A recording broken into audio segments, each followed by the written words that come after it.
moves forward without you. The industry moved forward without Bruno Sammartino. The industry moved forward without Bob Backlund. The industry moved forward without Hulk Hogan. The industry moved forward without Stone Cold Steve Austin and The Rock.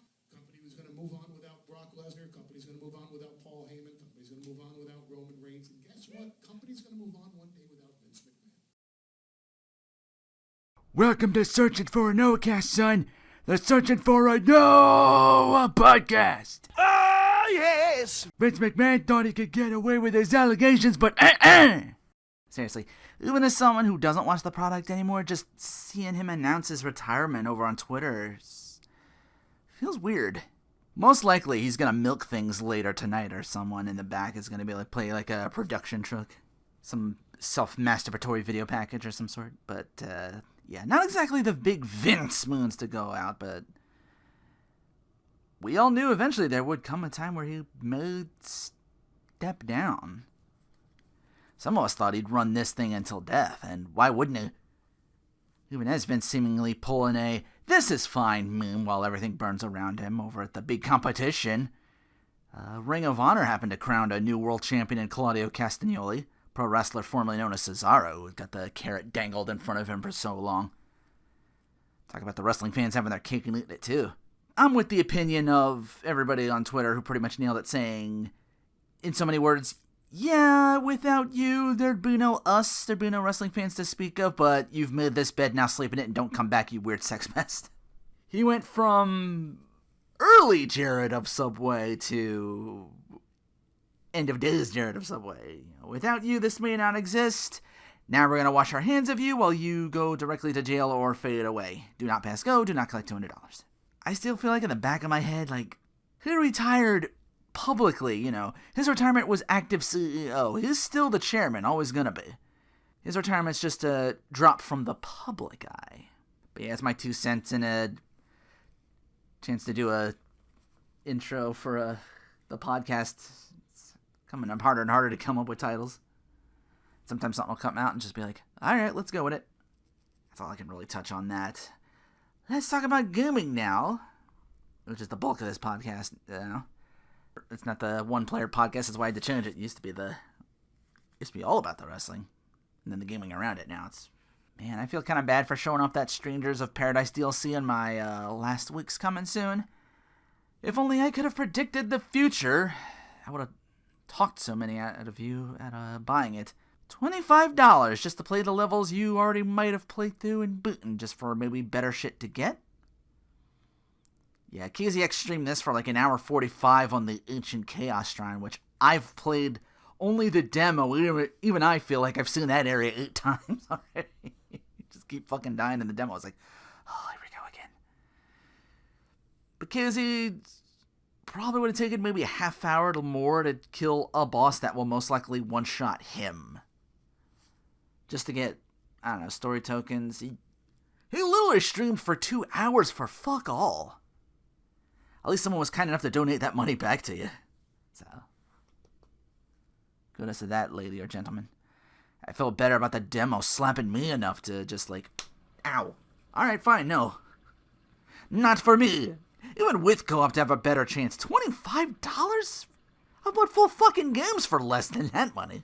He's alright now. He's doing good. He did Klonoa, which was some of the better Scrimblow games. I know he's having some issues with some of those. He says he wants to do Spyro 4 and Crash 4, whatever those entail. I'm like, oh. I don't know about that. I've only personally played a little bit of Klonoa 1 before I moved on, before I decided that game was also not for me. I'm like, eh. I saw him play 2 and I was like, okay, this game actually looks good. Like, not even tolerably good. Just like, okay. Just a lot of issue with, like, grabbing things and all that stuff that kind of, like, bogged the game down. There was, like, 1 or 2 levels there, even though I was like, okay. Yesterday, you streamed Live Alive, which I failed to mention was coming soon last week since I'm only covering my console, my PlayStation. So, fingers crossed the Switch version does well enough so other consoles get the chance, your Steams, your PlayStation, your Xbox, all that sort of thing. Like, everybody should get this game, because that remake looks stunning. The game always was heralded as a GOAT tier, and seeing Boxander stream the original, KZ streamed the remake, whew, yeah. Anyways, what am I playing? Since I can't say I've platinumed this, because I focused only on one of the 2-game package in this, but... Oh, it's you searching for Rinoa. Back at this game again? How many times has it been? Personally, I imagine I'd need more than 2 hands to count the times. Indeed.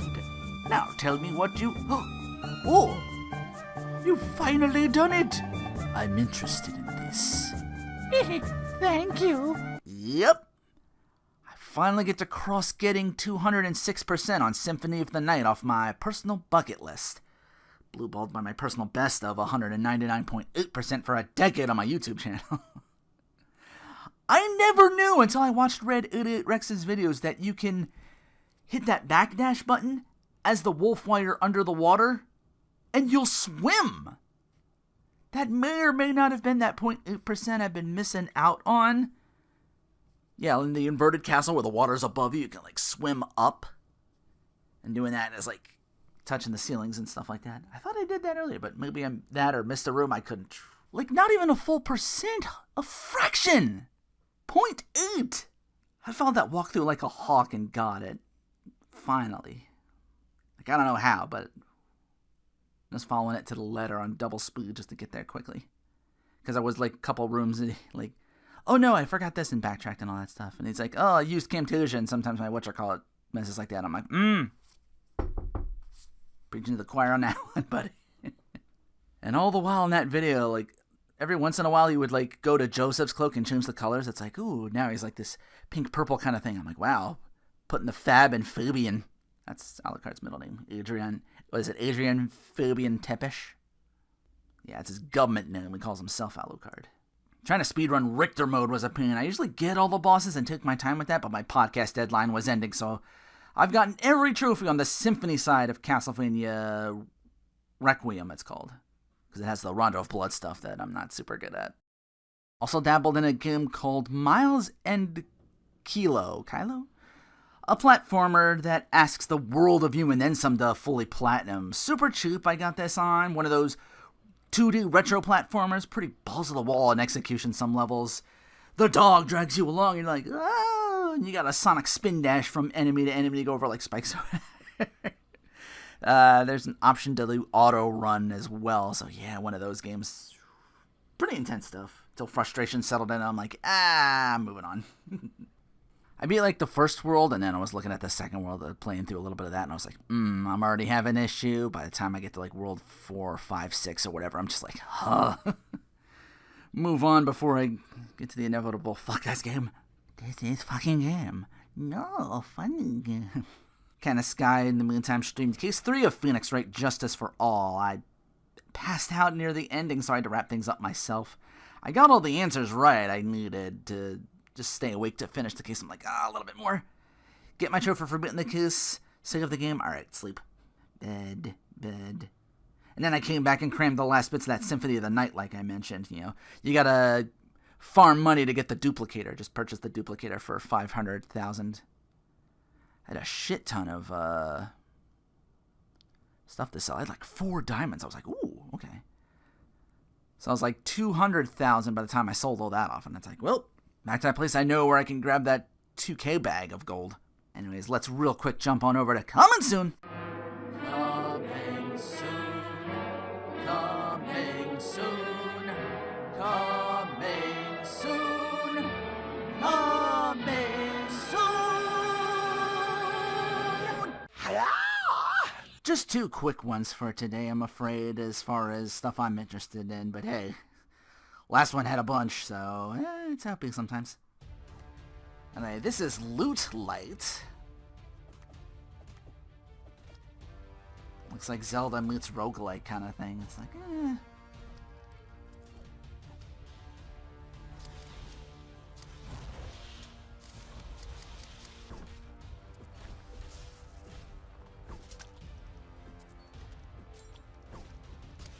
Gonna have some fun with this till I get bored, I guess. Oh, we got co-op, okay.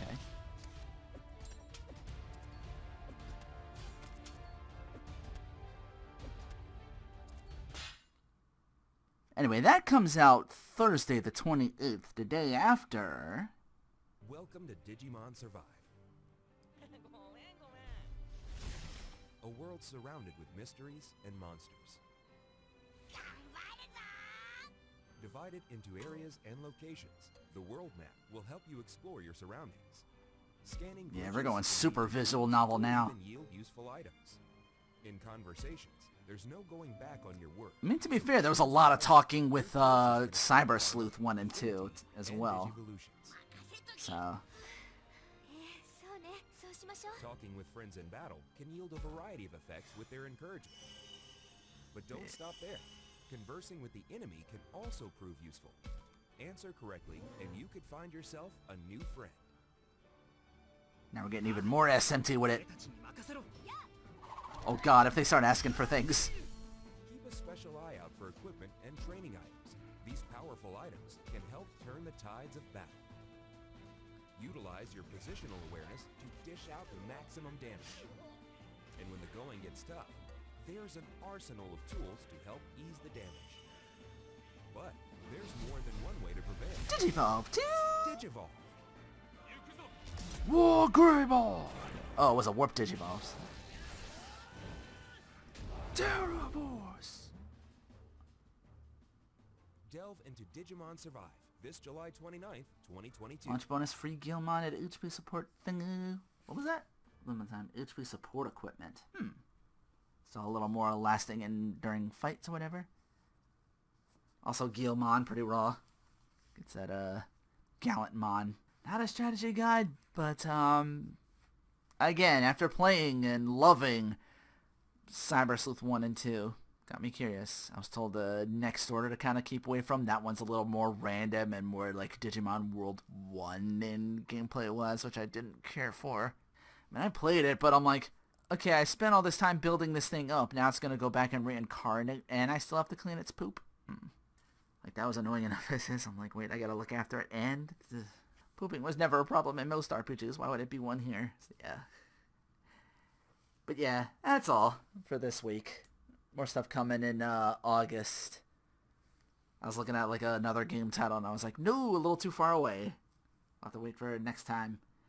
But with that said, let's bring it on back to Rino in the studio with The Adventures of Platinum Hunting. Pew! Glass shatter.